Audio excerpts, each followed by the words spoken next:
그러면 먼저 오늘 로마서 2장 우리가 계속 말씀을 나누고 있는데 특히 13절 여기서부터 다시 한번 확인해 보려고 그래요.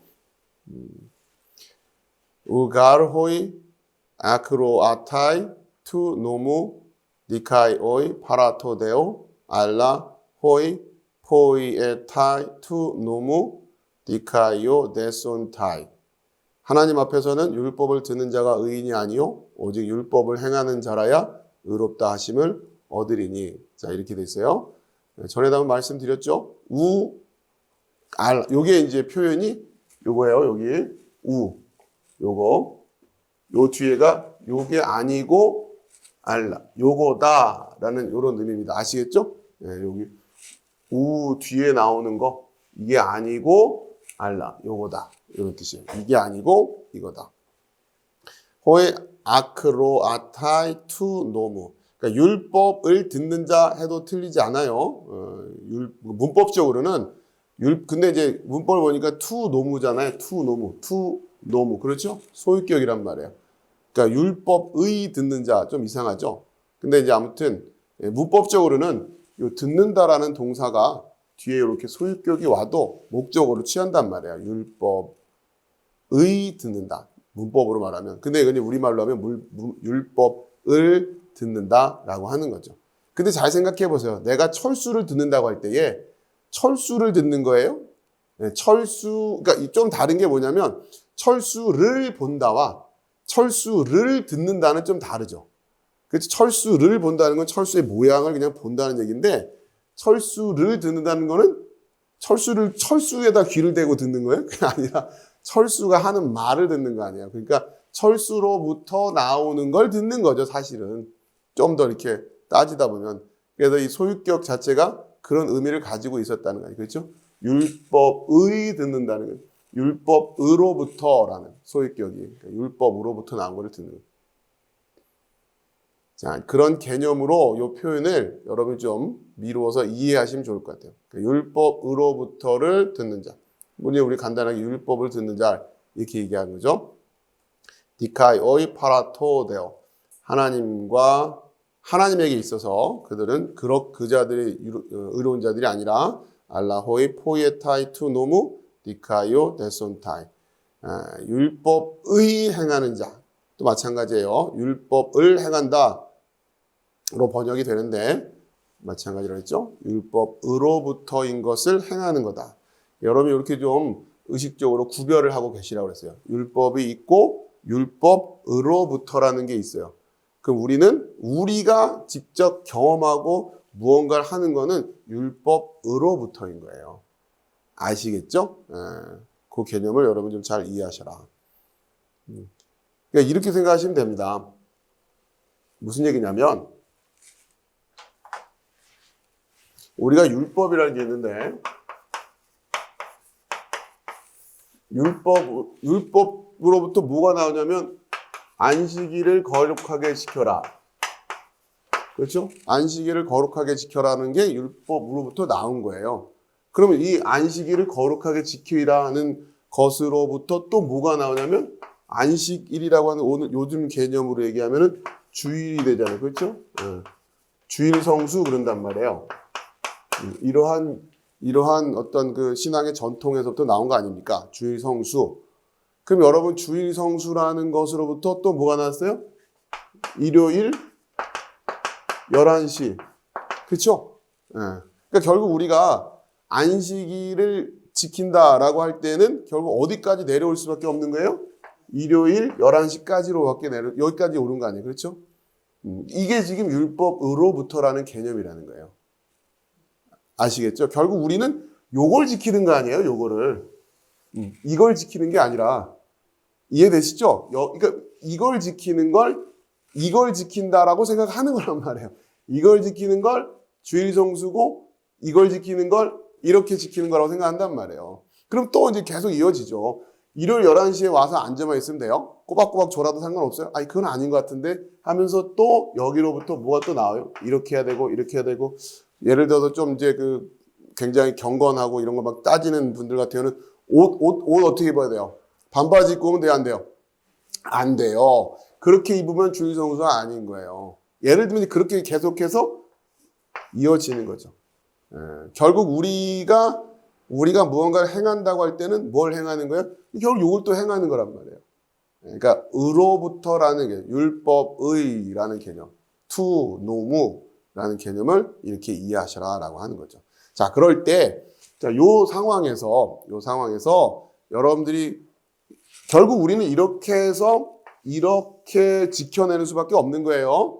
아시겠죠? 그 이유를 아시겠죠? 그건 우리가 직접 율법을 지킬 수는 없잖아요. 어떤 형태로든 이렇게 만들어서 지켜낼 수밖에 없단 말이에요. 이게 우리의 한계죠.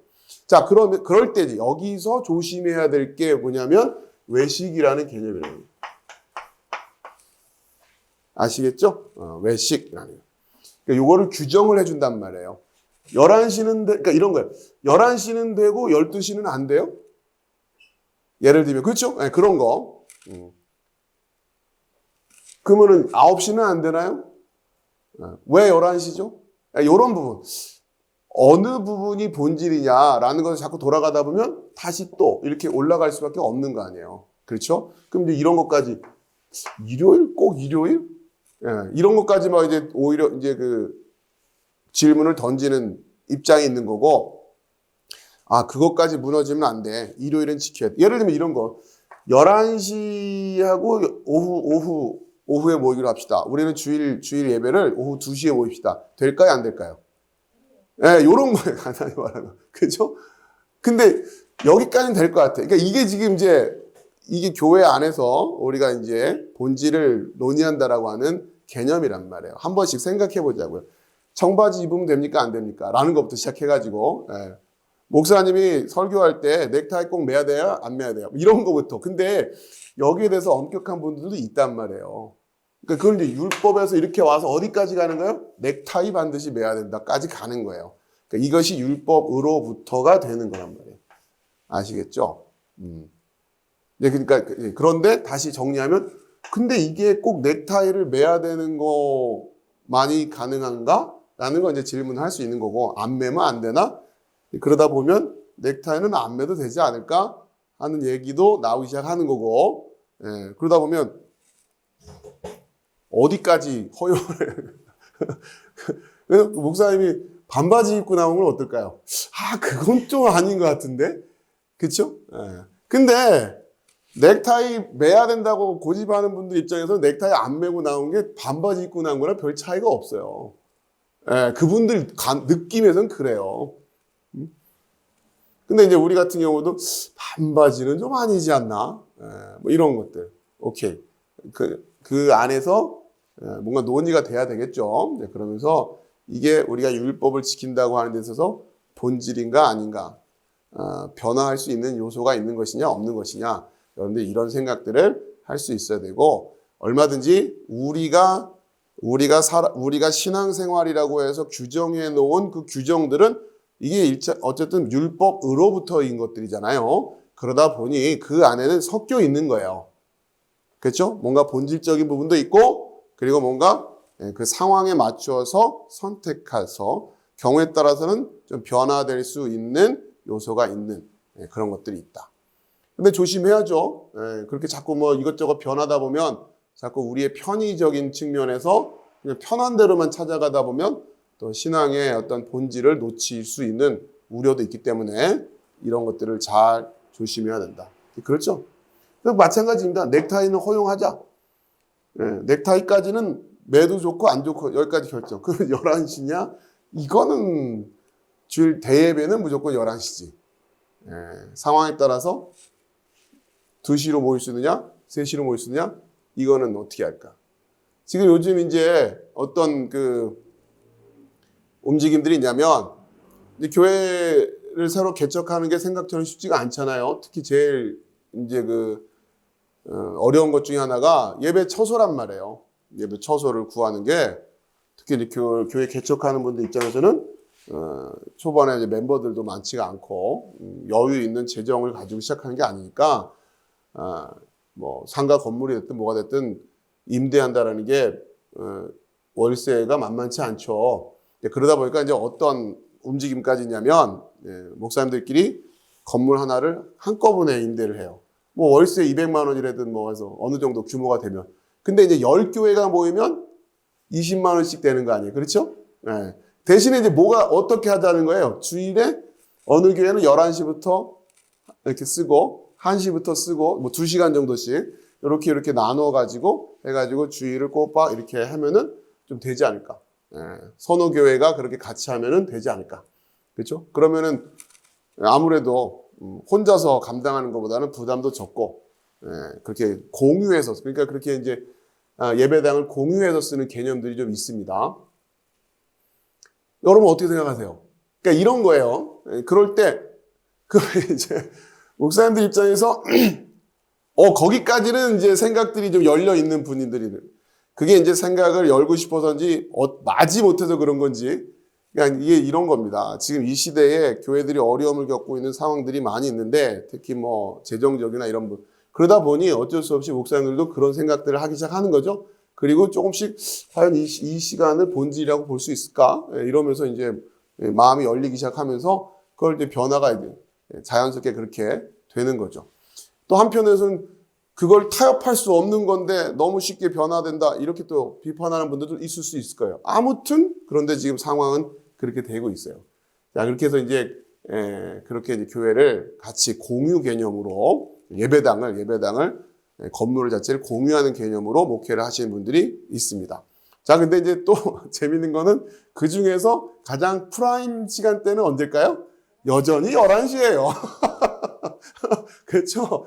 여러분들 입장에서 만약에 제가 우리 이제 주변의 목사님들하고 그렇게 해가지고 좀 같이 지금 우리가 하는 것보다 이렇게 모아서 하면 더 건물도 더 좀 더 규모 있고 쾌적한 대로 할 수 있게 돼가지고 했습니다. 자, 그러니까 이제 그럼 여러분 대신에 우리 시간을 골라야 됩니다. 그럼 여러분 대본에 몇 시에 하자 그러겠어요? 11시, 우리 교회가 11시 하자. 조금 더 내더라도 11시로 갑시다. 뭐 그럴 거 아니에요. 그렇죠? 그런 거예요, 지금. 왜 여기에 우리 이렇게 집착을 하게 될 것인가? 이게 이렇게 귀한 것이냐? 예를 들면, 똑같이 장소 문제도 그렇고, 지금 이제 줌 때문에 특히 이제 시간은 뭐 지켜낸다 하더라도 코로나 때문에 어느 부분에 도전을 받은 거예요? 장소죠. 그렇죠? 어디에서 모여서 예배를 드려야 되느냐라는 장소였대요. 근데 우리가 잘 생각해 보면 우리가 어디서 예배를 드린다라고 하는 그 장소도 결국 개념적으로 너무 율법으로부터였다는 거예요. 아시겠죠? 그러니까 우리는 율법을 지키는 게 아닙니다. 율법으로부터를 지키고 있는 거지. 그럴 때 여기에서는 언제나 변화가 있을 수 있는 여지가 있다라고 하는 것이고, 예수님께서 성전을 허물라라고 하시는 말씀은 성전조차도 뭐기 때문에? 율법으로부터기 때문이라는 거예요. 아시겠죠? 조심하셔야 될 게 율법을 폐하는 게 아닙니다. 율법을 폐하는 게 아니라 율법으로부터를 폐하는 거예요. 정확히 말하면 하나님의 법을 폐하는 게 아니란 말이에요. 그러니까 지금 예수님이 내가 율법을 폐하러 온 걸로 생각하지 말아라. 그 말씀은 그렇죠? 우리가 산상설교 공부할 때 배웠잖아요. 여러분들 이제 그때는 이렇게 설명을 안 드렸죠. 이렇게까지는. 왜냐하면 헬라어라든가 이런 게 여러분 익숙지가 않으시니까 이렇게 설명드려도 이해가 잘 안 되실 거란 말이에요.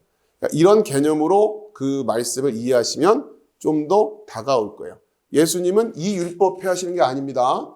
율법 폐하는 게 아니라 율법으로부터인 것들. 이것도 율법이에요. 이것도 율법은 율법이에요. 그런데 이 율법과 그쵸? 다르죠. 물론 이거보다 더 근원적인 것은 하나님의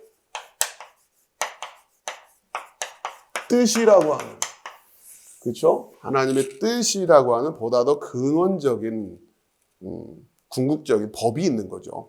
그거로부터 특히 유대인들에게 율법이 주어진 것이고, 보다 더 구체적으로 그 율법으로부터인 것들이 지금 이들에게 주어진 거란 말이에요.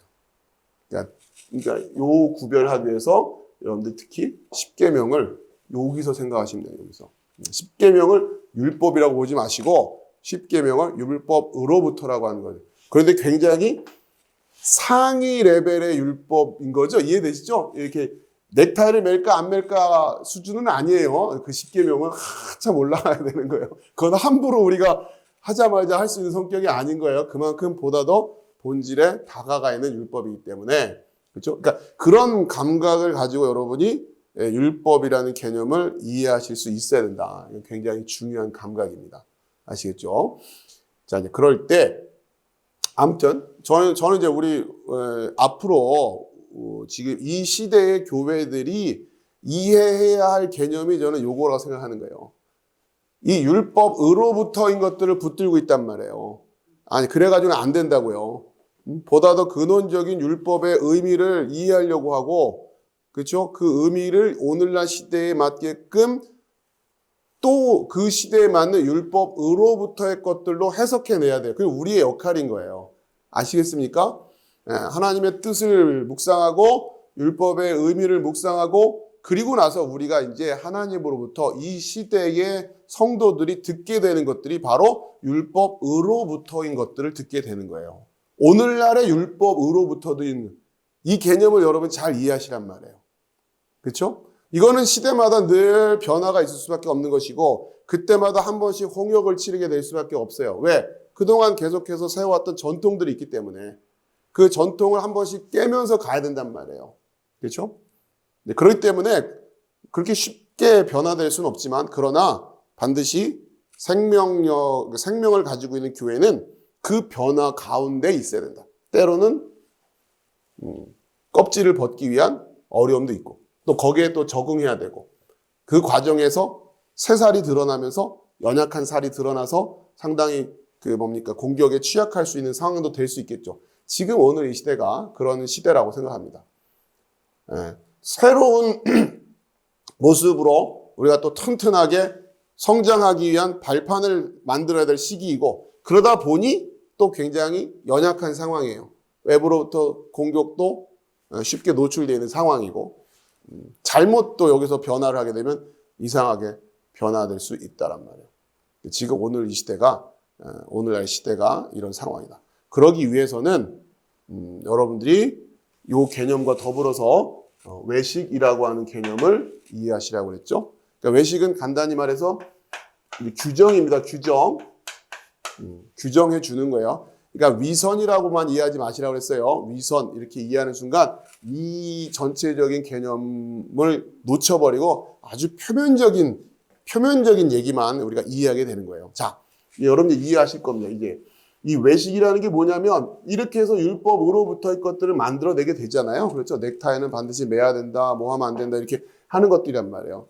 자, 이런 것들을 크게 뭐라고 얘기한다? 이게 다 외식이라고 하는 것들이에요.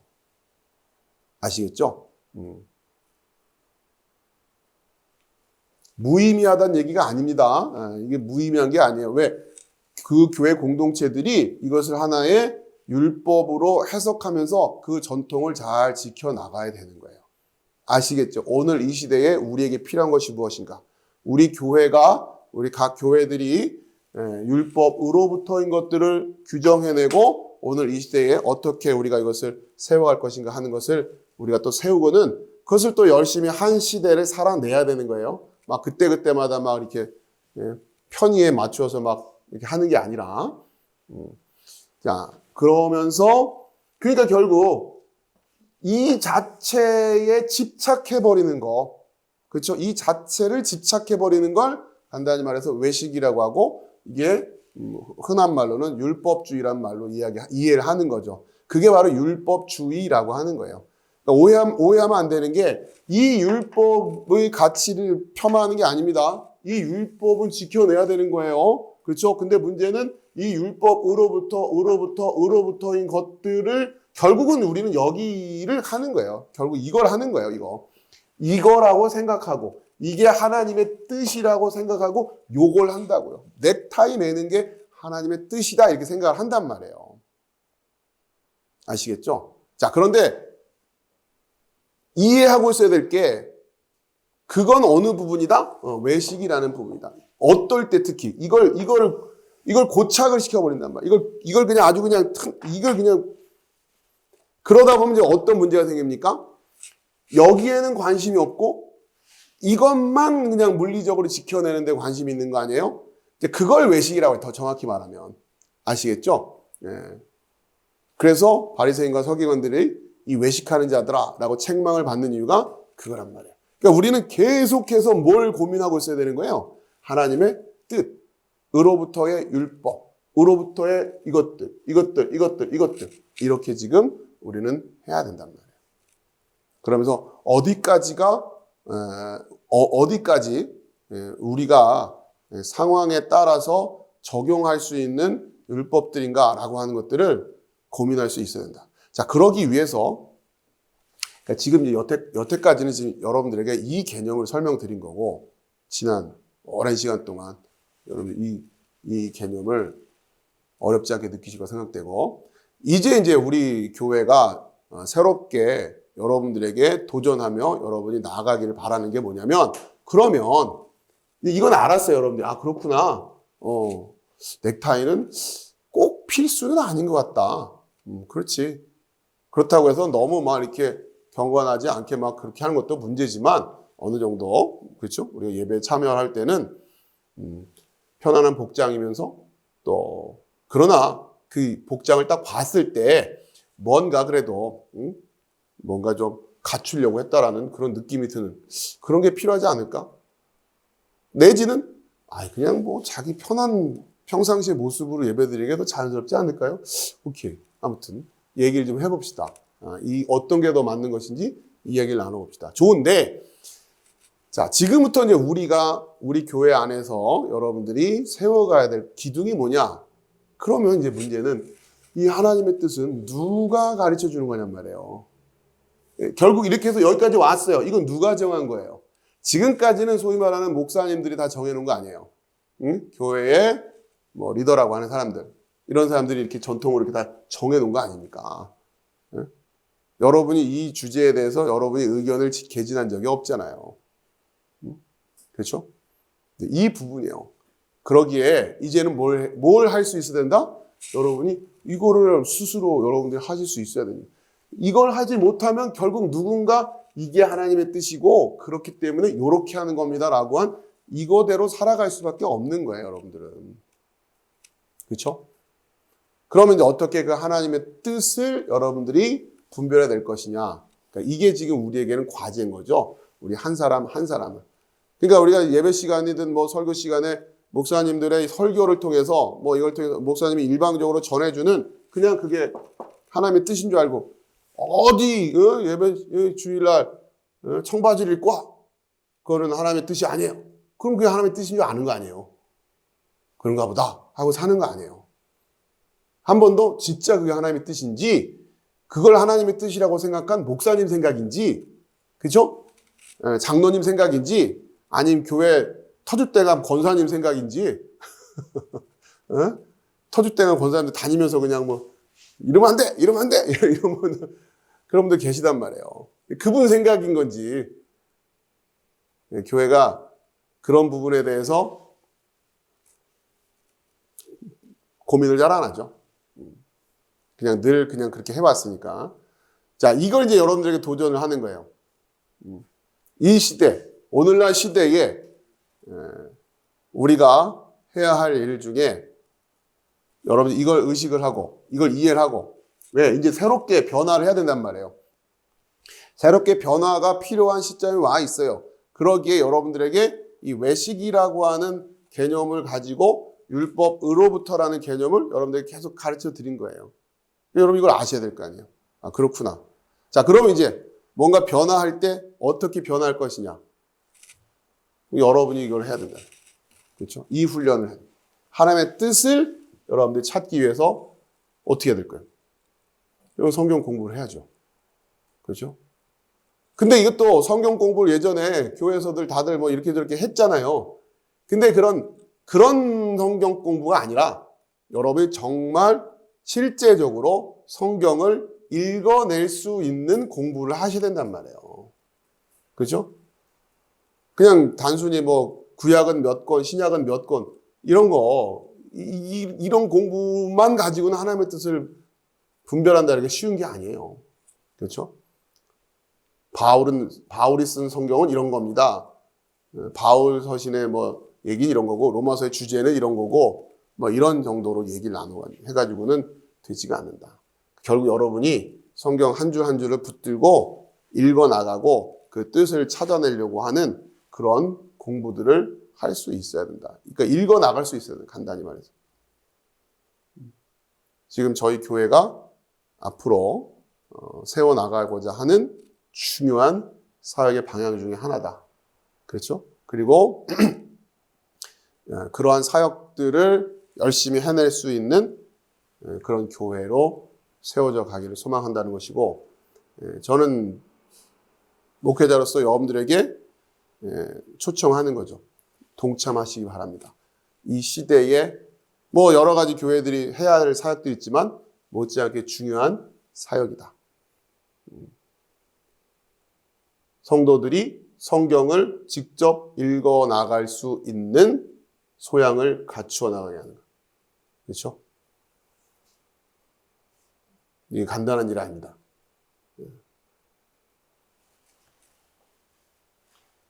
자, 이게 여러분들에게 앞으로 놓여있는 도전이다. 이렇게 생각하시면 돼요.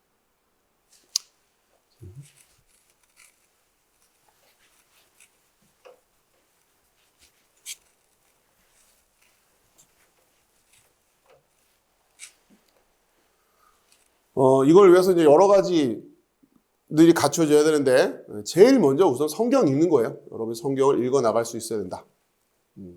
그리고 어디까지? 성경이 지금 히브리어로, 헬라어로 기록되어 있으니까, 히브리어, 헬라어도 여러분이 펼쳐놓고 읽어 나가면서 하나하나 더듬더듬 하면서 뜻을 찾아갈 수 있는 그 소양을 갖추셔라. 아시겠죠? 자.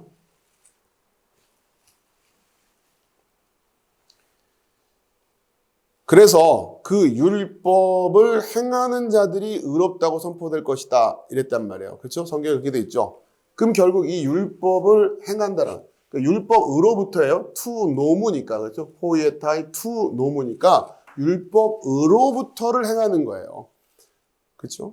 그 율법으로부터를 행하는데 그동안에는 그 율법으로부터인 것들을 다 누가 정해줬다? 목사님들이 정해줬다. 예를 들면 간단히 말해서 그래가지고는 안 된다라는 거예요. 아시겠죠? 이제 여러분이 직접 말씀을 통해서 율법으로부터를 확인하고 그것만으로 끝나는 게 아니죠. 그것을 어떻게 해야 된다? 행해야 된단 말이에요. 아시겠죠?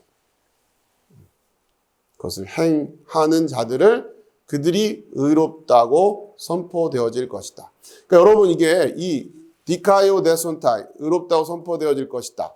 이게 이제 소위 말하는 칭의라고 하는 이 개념과 연결된 단어인데, 믿음으로 의롭다함을, 그러니까 이신 칭의 이렇게 이야기한단 말이에요. 그러니까 요게 그들이 의롭다고 선포되어질 것이다. 요게 지금 우리가 칭의라는 신학적인 개념으로 정리를 한단 말이에요. 의롭다고 칭해진다라는 뜻이란 말이에요. 자, 그런데 이제 대표적으로 칭의하면 어떤 표현으로 되냐면 이신칭의 이렇게 이야기합니다. 믿음으로 의롭다함을 칭해진다. 그렇죠? 우리가 의롭게 되는 것은 믿음으로다. 이렇게 된단 말이에요. 자 보세요. 그러니까 믿음으로 의롭게 되는 게 맞는데 이런 표현도 같이 이해해야 되잖아요. 그렇죠? 그 율법을 행하는 자들, 그렇죠? 그 율법으로부터를 행하는 자들이 의롭게 칭함을 받는 거 아닙니까? 그러니까 이 믿음이라고 하는 요 믿음으로 의롭다고 칭함을 받는다고 하는 개념 안에는 그 율법으로부터를 행한다고 하는 것이 포함되어 있는 거예요. 아시겠죠? 근데 우리가 이걸 이제 우리 성경은 뭐라고 번역했어요? 율법을 행하는 자라야, 이렇게 돼 있잖아요. 그렇죠? 율법을 행하는 자라야. 근데 그러면 이제 또 율법을 행한다라는 거는 어떻게 또 이해가 되냐면, 아까 말씀드린 대로 넥타이 안 매는 거, 넥타이 매야 되는 거, 뭐 요런 것들. 예. 근데 또 그렇게 설명하는 거죠. 그걸로는 진짜 의롭게 될 수가 없다. 어떻게 다 지킬래? 이렇게 된단 말이에요. 그러니까 지금 말이 좀 이상해지는 거죠. 그럼 율법을 지키자는 얘기인 건가? 지키지 말자는 얘기인 건가?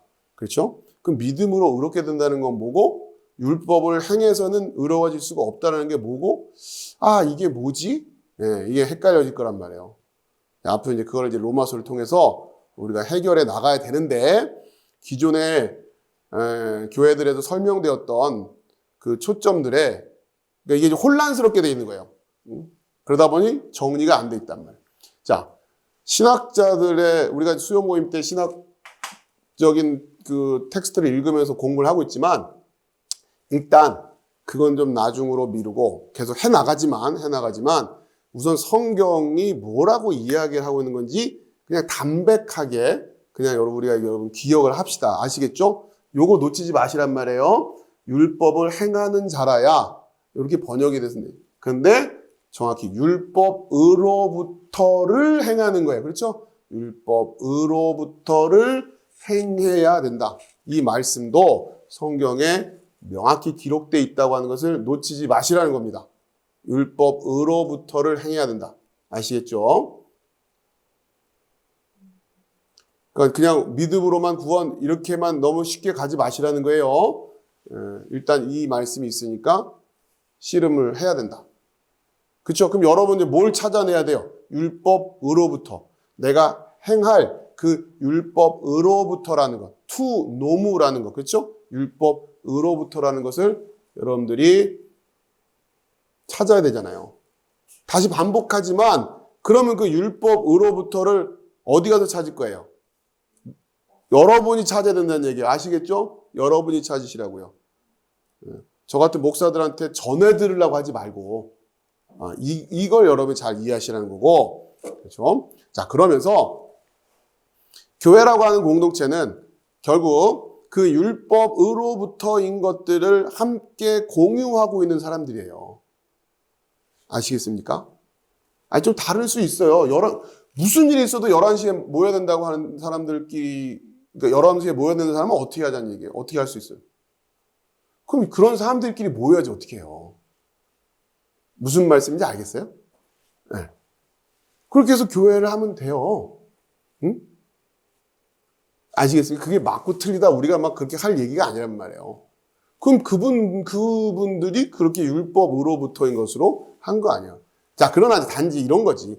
그러면 이제 2시에 모여야 된다고 하는 사람들을 11시에 모여야 된다고 하는 사람들이 어떻게 대해야 될 거냐? 요건 또 다른 차원의 문제예요. 그렇죠? 예, 요거는 좀 어려우니까 나중 얘기하고. 그럼 우리 교회가, 그러니까 교회라고 하는 공동체라는 것이 무엇이냐? 결국 복음을 듣고 구원받은 자들이 이제 성령의 조명하심으로 말씀을 통해서 무엇을 찾아내는 거예요? 율법으로부터를 찾아내는 거예요. 아시겠죠? 그렇게 그 율법으로부터를 찾아낸 자들이 함께 한 마음이 되어 있는 자들을 교회라고 한단 말이에요. 원리적으로는 모든 교회가 동일해야 되는데, 그러나 물리적으로 그럴 수가 없잖아요. 그렇기 때문에 다양한 형태의 교회들이 있을 수밖에 없는 거죠. 왜? 율법으로부터라고 하는 것을 어디까지 데리고 갈 거냐, 이 부분은 간단한 얘기가 아니기 때문에 교회가 다양한 모습으로 서 있을 수밖에 없다라고 하는 거예요. 그러나 어느 부분에서는 공통적인 거다. 어느 교회나 뭘 하고 있어야 된다? 하나님의 뜻에서부터 출발해서 율법으로부터를 찾아내고 있어야 된다. 어느 교회나 똑같이. 그러니까 예를 들면 이런 거예요. A라는 교회를 찾아갔어요. 거기 가서 여러분들은 왜 이렇게 신앙생활을 합니까? 목사님이 이렇게 하는 게 맞대요. 이러면 안 된다는 거예요. 아시겠죠? 그 교회 공동체에 속해 있는 모든 성도들이 늘 함께 고민하고 묵상하고 말씀을 연구하면서 교회를 하나씩 그렇게 세워가는 거죠. 그리고 세워진 전통은 이제 다음 세대에게 설명해주고 가르치고, 이래서 엄마 아빠는 11시에 모이기로 한 거야. 이래서 엄마 아빠는 이렇게 하기로 한 거야. 라고 하는 것들을 우리 아이들에게 가르쳐야 된단 말이에요. 그리고 그런 마음으로 전도를 하고, 그렇죠? 하나하나 더 모여지고, 그들 안에서 다툼이 일어날 이유가 없는 거예요. 원칙적으로는, 물론 끊임없이 이것을 해석을 해야 되기 때문에 그 안에서 긴장은 있을 수밖에 없어요. 뭔가 또 새로운 변화가 필요할 때마다 같이 묵상하고, 그렇죠? 서로 같이 이야기를 나누고. 이것이 우리가 서로 하나됨을 깨뜨릴 만한 주제냐, 아니면 다양한 측면에서 받아들일 수 있는 거냐. 그렇게 계속 함께 이야기 나누고 고민하고 묵상하고 지혜를 구하는 그런 관계의 교회를 세워가야 된다는 거예요. 아시겠죠? 그냥 아무 생각 없이 주일날 그냥 그 시간에 앉아가지고 있다가 그걸 신앙생활이라고 착각하면 큰일 나는 거예요. 그 사람들은 뭘 못하고 있는 거예요? 이걸 못하고 있는 거예요. 율법으로부터를 행하고 있지는 않다고요. 아니 저는 다 이렇게 하던데요. 아니 그러니까 그 다 이렇게 하던데요를 따라간 거지. 여기서 말하고 있는 율법으로부터를 행한다고 그걸 어떻게 그거를 확인하냔 말이에요. 목사님이 시키는 거 따라한 거지. 그죠? 그런지 안 그런지 전혀 확인해 볼 생각도 없었다. 이게 가르쳐 주지도 않거니와, 그렇죠? 그냥 그 덮어놓고 교회 가면 해야 되는 것들이 있었단 말이에요. 자, 그러면서 끊임없이 교회는 새로운 세대들이 자라나기 시작하는 것이고 그 새로운 세대들이 자신들이 또 살아가야 시대에 맞게끔 교회에 무엇을 놓고 고민하겠어요? 이 율법으로부터를 놓고 고민하겠죠. 그렇죠? 엄마 아빠들은 이렇게 신앙생활 했지만 우리는 우리의 시대의 율법으로부터는 이렇게 좀 바뀌어야 됩니다. 우리 아이들이 도전할 거 아니에요. 그러면 그 도전을 듣고, 그렇죠? 거기에 맞춰서 그들이 오해한 부분이 있으면 설명을 해주고 또 받아들여줄 분들은 받아들여주고 그렇게 세워가는 게 다음 세대를 세우는 것이지 그냥 엄마 아빠 신앙생활 모습 그대로 따라하라고 가르치는 걸 다음 세대를 세운다라고 착각하고 있으면 큰일이란 말이에요. 더 어처구니 없는 것은 엄마 아빠 자신들은 그렇게 하지도 않아요. 정작 그렇게 하지도 않으면서 자녀들만 그렇게 하기를 바라면서 그죠? 뭔 수련회 가가지고 애들 뭐 그냥 뭐 몇 시간 찬양했다 그러면 그걸로 다음 세대가 설 거라고 착각을 하고 있단 말이에요. 그죠?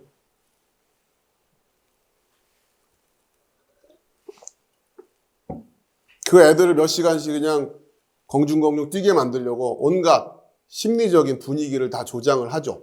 물론 연주곡은 다 찬양곡이에요. 그러나 요즘 아이들이 좋아하는 비트와 뭐 막 이런 걸 가지고서 거의 그냥 막 아이돌 그룹 못지않은 무대 퍼포먼스와 이런 걸 통해 가지고 결국 아이들이 감정적으로 자극을 줘가지고 그런 현상들은 웬만한 아이돌 공연장 가면 무슨 부흥집회 못지않게 그런 걸 가지고 영적 세대들을 세워가고 있다고 착각하고 있었으니, 그죠? 어디서부터 잘못되었는지를 모른단 말이에요. 그러니까 자연스럽게 이 율법으로부터를 행해야 되는 교회들은 어쩔 수 없이 말씀을 다들 묵상하고 깨달은 말씀을 가지고 함께 토론하고 토의하고 그러니 소란스러운 느낌이 들 수밖에 없어요. 그렇죠? 또 그것을 설명해낼 수 있는 근거들이 있어야 되는 것이고, 그렇죠? 그 문화를 그대로 우리 아이들에게 넘겨줘야 된단 말이에요. 그게 예수 그리스도의 피값으로 자유케 된 자들을 세워나가는 거예요. 그래서 교회 안에서 하나님의 뜻을 분별하고 이게 하나님의 뜻이고 이렇게 살아야 된다고 생각합니다. 라고 엄마 아빠가 세운 전통 앞에서 당당하게 외칠 수 있는 아이들로 세우는 게 그게 다음 세대를 세우는 거예요. 물론 자기들 편의로 그렇게 하면 그건 용납이 안 되죠. 엄마 아빠 못지않게 열심히 성경을 읽고 아니 내가 읽어봤을 땐 이러던데 왜 그렇게 해야 됩니까? 이렇게 따지는 애들이 교회에 있다고 생각하면 든든하지 않겠어요? 네? 그러면서 자기들이 깨달은 그 율법으로부터를 살아내려고 하는 아이들. 그러면 된다는 거예요. 그렇게 해야 되는데 그거를 지금 교회가 못 해내고 있는 거죠. 자, 그래서 이러한 이들을 그러니까 그래야 의롭다고 선포되어질 것이다. 이 구절을 여러분들이 잘 기억해 놓으시기 바랍니다. 나중에 믿음으로 의롭게 된다라고 하는 그 표현과 율법을 행하는 자들이 의롭다고 선포되어질 것이다 라고 하는 것을 어떻게 또 조화를 시킬 것이냐 하는 거는 또 우리가 그때 가서 이야기하도록 하겠고, 자, 그래서 지난번에 두 가지 말씀드렸어요. 율법을 행한다고 할 때 요 개념 포이에오라는 단어의 측면이 두 가지가 있다고 그랬죠? 첫 번째는 말 그대로 율법으로부터 그것들을 그 조항들을 지켜내는 것, 그렇죠? 이것들을 조항들을 지켜내는 측면에서의 율법을 행한다고 하는 측면이 있어요. 자, 그런데 또 함께 알아야 될 것이 뭐냐면, 자, 그러나 이런 것들을 지켜내는 것만으로는 이것 가지고는 우리가 그리스도에게 갈 수 없다라고 하는 요거 율법의 한계, 그렇죠? 율법으로부터의 것들을 그거 가지고는 안 된다고 하는 그것을 통해서 알고 있는 거 아시겠습니까? 그걸 또 율법을 행했다라고 하는 거예요. 이 의미를 알겠어요? 이게 여기서 어려워져요. 그러니까 율법을 행해야 의로워진다라고 할 때에 요것만 이해하면 안 된단 말이에요. 요것만 기억하면 안 되고, 이거 가지고는 결국은 우리가 한계가 있기 때문에 갈 수가 없다라고 하는 것을 궁극적으로 지키려는 노력과 함께 이거를 같이 가지고 있는 걸, 이 전체를 율법을 행했다라고 지금 그렇게 이야기를 한다란 말이에요. 성경 안에서 그 의미를 이해하고 있어야 돼요. 그렇기 때문에 우리는 규정되어 있는 그것들을 열심히 하려고 하지만 그 자체로 내가 의로운 것은 아니기 때문에 그걸 가지고 내가 뽐내거나 혹여라도 그것이 조금 부족하다고 해서 그것으로 책망을 한다거나 그러지는 않는다는 거예요. 아시겠죠? 그 부분을 잘 이해하시란 말이에요. 그래서 어렵습니다. 저 표현이 포이포이에타이 투 노무, 율법으로부터를 행하는 자들, 이 개념을 두 가지를 항상 같이 가지고 계셨나. 자, 이들이 디카이오 데손타이, 의롭다고 선포되어질 것이다.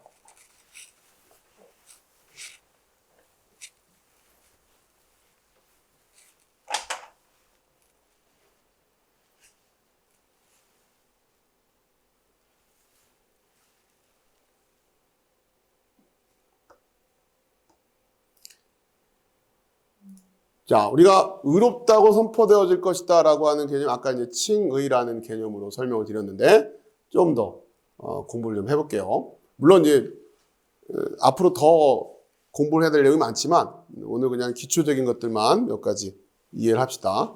자, 칭의라는 게 디카이오스. 자, 이렇게 이제 이런 단어들이 칭의라는 단어와 연결이 되어 있는데, 신자들이 예수 그리스도를 믿음으로써 하나님 앞에서 의롭다고 선포되는 방법에 관한 기독교 교리다라고 하는 거예요. 그러니까 예수 그리스도를 믿음으로써, 그렇죠? 예수 그리스도를 믿음으로써. 자, 그런데 여기서 여러분들이 갑자기 까먹으면 안 되는 게 뭐냐면, 아까 했던 요거 행하는 자들이 의롭다고 선포, 요거, 그렇죠?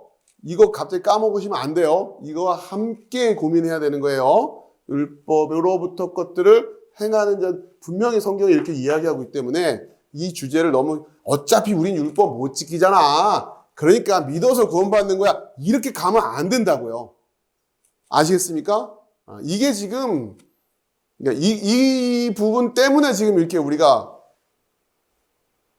기독교 신앙이 정리가 안 되고 있는 거예요. 이게 분명히 있다고 놓치지 마시란 말이에요. 아니, 분명히 성경에 있잖아요. 이게. 갑자기 이거를 무시해버릴 수는 없단 말이에요. 그러니까 어떻게 해서 이렇게 오게 됐는가, 그걸 여러분들이 아셔야 된단 말이에요. 어떻게, 그 말씀도 있는데 어떻게 해서 예수 그리스도를 믿음으로써 하나님 앞에서 의롭다고 선포된다라고 하는 것이냐. 그러면 이 말의 의미가 뭐냐? 예수 그리스도를 믿는다라는 것의 의미가 뭐냐? 그렇죠? 이 표현 안에는 율법으로부터를 행한다고 하는 개념을 배제시키는 겁니까? 아니면 포함되어 있는 겁니까? 포함되는 거란 말이에요. 단순히 율법을 막 지키자 이런 얘기도 안 해요 또. 아시겠죠? 산상설교도 그랬던 것이고 율법을 폐하러 온 것으로 노미조 하지 말아라 그랬단 말이에요. 그렇게 오해될 수 있는데 그렇게 오해하지 말아라 그렇게 말씀하셨기 때문에 굉장히 어려운 주제고 우리가 이것을 잘 묵상하셔야 된다. 왜 그러냐면 왜 자꾸 여러분에게 스스로 묵상해라 그러냐면 이걸 여러분들에게 제가 말재주로 설명해서 되는 게 아니에요. 여러분 우리가 이제 그 어려운 신학책도 공부하고 하지만 그 읽어서 이해가 됩니까? 안 되죠. 뭐라고 설명은 해놨는데 이분은 뭘 알고 설명을 한 것 같은데 그 읽어서 이해 안 돼요. 이해 잘 안 돼요. 잘. 결국은 여러분이 이 상반되는 주제를 놓고 여러분이 스스로 씨름하고 기도하면서 그 의미가 뭔지를 깨달아 가려고 해야 돼요. 그래야 이게 알게 되는 거예요. 다만 제가 이렇게 하는 이유는 그럴 때 여러분들의 생각이 어느 한쪽으로 치우치지 않게끔 제가 이렇게 교사의 역할을 해드리는 거지 궁극적으로 여러분이 붙들고 여러분이 맛을 봐야 된단 말이에요. 제가 가르쳐드릴 방법이 없어요. 사람의 언어로 전할 수 있는데 한계가 있기 때문에 그렇죠? 끊임없이 여러분들이 이 말씀을 붙들고 묵상을 하시지 않으면 안 된다. 자, 그럴 때 다시 믿음으로 하나님 앞에서 의롭다라고 선포된다고 할 때에 여러분들에게 지금 오늘 이 시간에 계속해서 강조드리는 게 뭐냐면 믿음으로 의롭게 된다고 할 때에 율법 지켜서 의롭게 되는 거 아니야. 믿어서 의롭게 되는 거지. 이렇게 가시지 말라는 겁니다. 아시겠죠? 율법을 행하는 자라야 하나님 앞에서 의롭다고 선포될 것이다 라고 분명히 성경이 쓰여 있어요. 자, 그럼 그것을 어떻게 이해할 것이냐? 왜냐?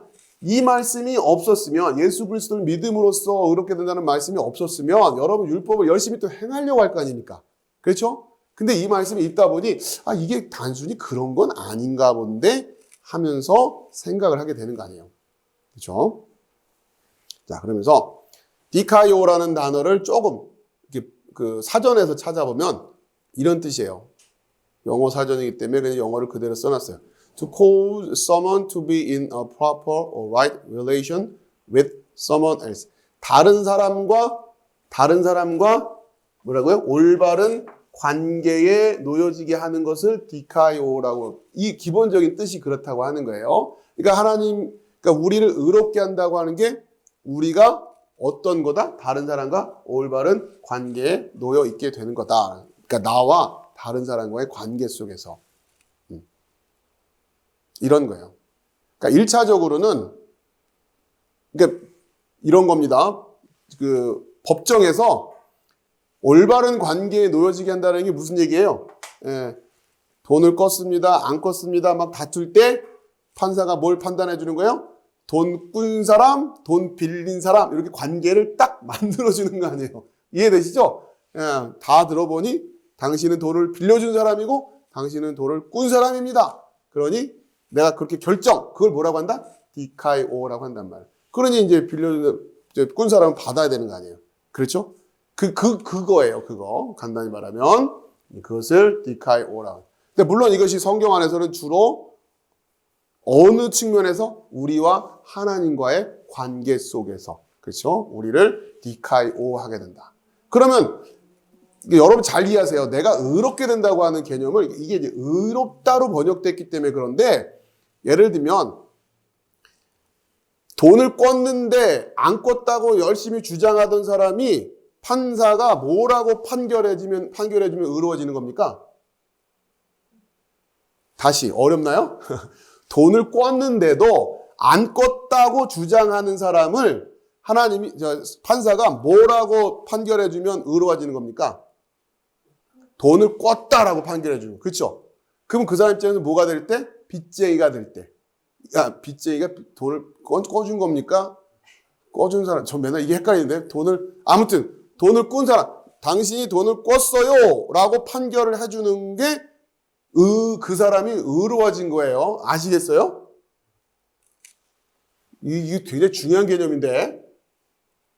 그러니까 우리가 하나님 앞에 의로워진다는 게 마치 내가 무슨 뭐 멋진 사람이 된 걸 착각하는데 하나님과의 관계 속에서 내가 올바른 관계에 놓여지게 되는 걸 하나님이 의롭다고 하신단 말이에요. 그러면 우리는 하나님 앞에서 뭡니까? 죄인이라고 하잖아요. 그러니까 우리가 뭐가 되는 게 의로워지는 거예요? 네, 죄인이 되는 게 의로워지는 거란 말이에요. 이걸 착각하면 안 돼요. 이게 무슨 말인지 여러분 잘 이해하셔야 돼요. 그러니까 하나님이 그래서 우리가 회개할 때 의로워지는 거예요. 아시겠죠?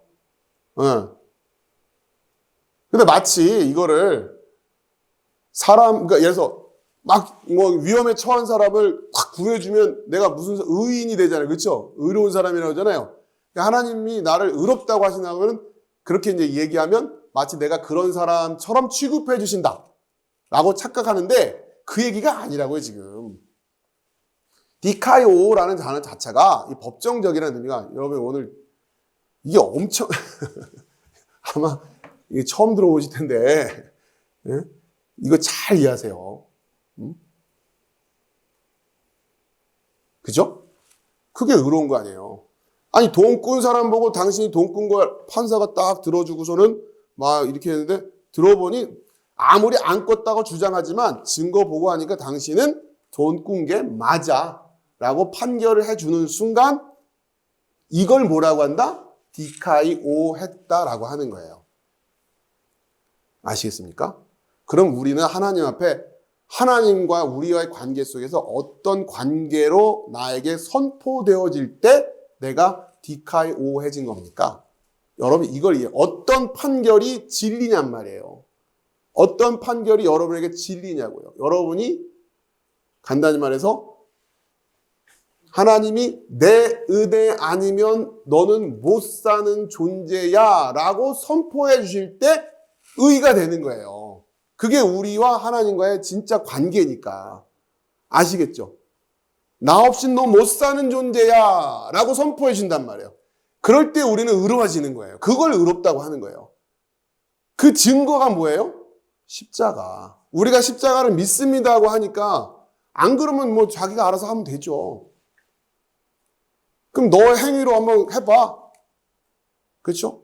근데 우리가 하나님 앞에 십자가를 들고 나온다는 얘기는 우리가 그거를 믿는다는 얘기니까 이제 하나님께서 뭐라고 얘기를 해주세요? 너는 내 은혜가 아니면 안 되는 존재야 라고 해주시는데 그게 하나님의 의로운 판결이죠. 그때 나도 믿음으로 그걸 아멘 하고 있으면 하나님의 의로운 판결과 나의 믿음이 같아요, 틀려요? 같죠. 그래서 구원받는 거예요. 근데 하나님은 늘 그렇게 판결을 하실 거란 말이에요. 모든 인간에게. 그렇죠? 모든 인간에게 너는 내 은혜가 아니면 못 살아 이렇게 늘 판단을 하실 텐데 예수 그리스도의 십자가를 믿음으로 가지고 있지 않은 자들은 자신이 주장하는 것과 하나님의 판결이 맞습니까? 틀립니까? 틀리죠. 그들을 뭐라고 한다? 심판 이렇게 얘기하는 거예요. 그러니 여러분이 뭘 믿어라? 십자가를 믿어라. 그래야지. 껐습니다. 어쨌든 하나님은 그걸 판단을 하실 거라니까요. 하나님의 판결은 늘 그걸 거라. 진리로 판결될 거란 말이에요. 그 전에 여러분의 마음이 믿음이 바뀌어 있어야 된단 말이에요. 그죠?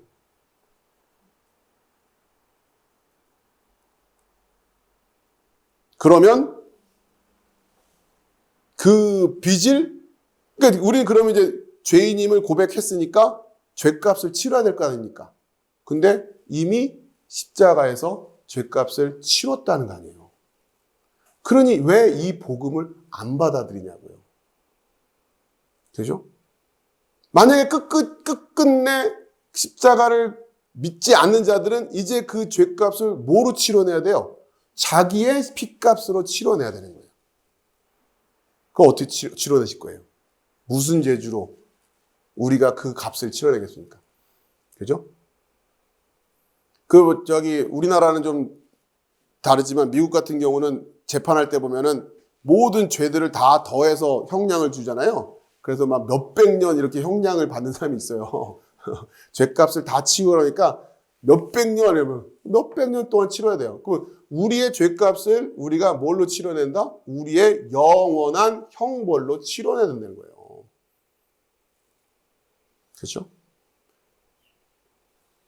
그러니까 복음을 정확하게 듣는다라는 거, 또 복음을 정확하게 전한다는 것이 뭔지를 여러분이 아시란 말이에요. 그러니까 그 출발점에 뭐가 있느냐? 이 칭의라는 개념을 제대로 이해를 못하고 있단 말이에요. 그냥 너를 의롭게 한다라고 하는 이 개념 자체가 마치 그냥 우리가 의로운 자가 됐다 이렇게 이제 그런 수준으로 이해해 버리는데 그게 아니라 기본적으로 칭의라는 개념은 정리해서 말씀드리면 그냥 하나님이 공의롭게 판결을 해주시는 거예요. 하나님은 안 속으신단 말이에요. 그래서 하나님은 언제나 뭐 하실까요? 디카이오 하시는 분이에요. 그렇죠? 그러니까 그런데 이제 우리가 일상 용어에서는 이 디카이오라는 게 그래서 올바른 관계에 놓여지게 된 것을 디카이오라고 한다고 하는 거죠. 돈을 꾼 사람은 꾼 사람으로서 확정해주고 빌려준 사람은 빌려준 사람으로 확정해주는 걸 디카이오 했다고 하는 거예요. 아시겠죠? 그러면 예수 그리스도를 믿음으로써 하나님 앞에서 의롭다고 선포된다. 요 뉘앙스를 잘 이해하시란 말이에요. 하나님 앞 믿음으로써 하나님 앞에 의롭다고 선포되어지는 것이 우리가 어떤 메커니즘을 가지고 있는지를 그 안을 잘 들여다보지 못하시면 단순히 내가 이제 죄인이었다가 갑자기 믿으면 의인이 됐어. 이렇게 된단 말이에요. 아니라니까요. 내가 죄인이었는데 내가 죄인 맞습니다라고 고백을 하니까 하나님의 판결과 내 고백이 같아지게 되는 거예요. 그걸 구원이라고 한단 말이에요. 아시겠죠? 네. 그런데 세상 법정에서는 내가 죄인이다라고 고백하는 순간 자백했으니까 어디로 가요? 감옥 가잖아요. 그게 다른 거죠. 하나님의 법정과 이 세상 법정은. 그 세상 법정에서 끝까지 뭐 하라고 해요? 끝까지 부인하려고 할 거 아닙니까? 아주 결정적인 증거를 갖다 내도. 네? 자, 디카이오. 이 복음이 얼마나 아름다운 이야기인지 몰라요. 정확히 이해를 하시면. 자, 그 복음과 우리가 믿음으로 의롭게 된다라고 할 때에 이 칭의라는 표현이 어떤 의미를 갖는지 그러니까 잘 생각해 보세요. 그러니까 결국 내 믿음이 여러분을 의롭게 하는 게 맞아요. 맞잖아요. 그렇죠? 여러분이 뭘 믿는다는 얘기예요. 도대체? 그렇죠? 여러분이 도대체 뭘 믿느냐? 하나님의 판결과 똑같은 판결을 여러분에게 내렸을 때 그것을 여러분이 믿는다라고 하는 거란 말이에요. 그리고 그 판결 결과를 우리는 이제 받아들일 수밖에 없는 거 아닙니까? 죄인으로서의 죄값을 치러야 되는 거고. 그죠? 기꺼이. 그런데 그 죄값이 이미 십자가에서 예수께서 치러주신 것이고. 자, 그러면 이제 우리가 어떻게 구원받은 자로서 살아갈 것이냐. 그 주제가 우리가 지난번에 살펴본 것처럼 그 죄값의 크기를 여러분이 어떻게 이해하고 있다면 그 크기로 예수님을 대하겠죠. 그게 바로 마리아의 헌신이었단 말이에요. 그런데 예수님 뭐라고 하세요? 나한테 고맙지. 우리한테 그러실 거 아닙니까? 그렇지? 내가 고맙지. 네, 너무너무 고마워요. 그러니까 그 마음으로 서로 사랑해. 나한테 잘하려고 하지 말고 서로 사랑해. 이게 교회예요. 그렇죠? 그럴 때 사도 바울이 지금 이야기하고 싶은 주제가 뭐냐? 로마서를 통해서 그 서로가 될 수 있는 자들이 도대체 누구냐? 응? 지금 로마서 초반에 얘기했지만 이방인 출신의 그 로마 교회 성도들이 있고 유대교 배경의 교인들이 있을 때 우리가 그 서로가 될 수 있다고 할 때 무엇을 가지고 그 서로가 될 수 있느냐. 그게 믿음이란 얘기예요. 믿음. 할례 이런 걸로 서로가 되는 것도 아니고, 그렇죠? 율법을 행함으로 의롭게 되는 게 아니니까. 간단히 말해서 누구는 11시에 모일 수 있고 누구는 12시에 모일 수도 있어요. 아시겠죠? 그건 다 뭐예요? 율법 의로를 행하는 거 아니니까. 그럼 11시에 모이는 교회와 12시에 모이는 교회가 다 뭐 할 수 있어야 된다? 서로 사랑할 수 있어야 된다는 거예요. 우리에겐 동일한 믿음이 있으니까. 그쵸? 그런데 이제 문제는, 할례를 받았네, 안 받았네 가지고서 더 우쭐거리고, 넥타이를 맸네, 안 맸네 가지고서 뭐 더 거룩한 척 하고, 예배 시간에 뭘 이랬네, 저랬네, 이래가면서. 그게 문제다라고 하는 거죠. 자, 또 조심해야 될 것은, 교회 공동체 안에서 하나 된 율법으로 행함을 위한 그 예배의 전통과 또 신앙생활의 모습을 그것을 세워가는 건 굉장히 중요하다 그랬어요. 아무래도 좋다가 아니에요. 우리 교회가 세워가야 될 어떤 그 전통적인 부분도 분명히 있어요. 그러나 이것을 이해한 안에서 서로 하나됨과 또 끊임없이 이 말씀을 깨달은 자들이 자신의 삶 속에서 그 율법 의로를 살아내려는 성실하고 진지한 마음 속에서 넥타이를 매도 좋고 안 매도 좋고 반바지를 입고 나와도 좋으니까 단 반바지를 입고 나왔는데 성경은 한 번도 안 읽고 성경에 대해서 뭐 연구와 하나님의 뜻에 대해서 관심도 없고 그렇죠? 진지하게 살아낼 마음도 없으면서 아이 뭐 하나님 사랑이시는데 뭐 굳이 뭐 반바지 좀 입으면 어때요? 이러한 수준으로 신앙 공동체 하나됨에 대해서 그렇게 가볍게 여기는 태도를 용인할 수는 없는 거예요. 아니 반바지 입고 와도 된다니까요.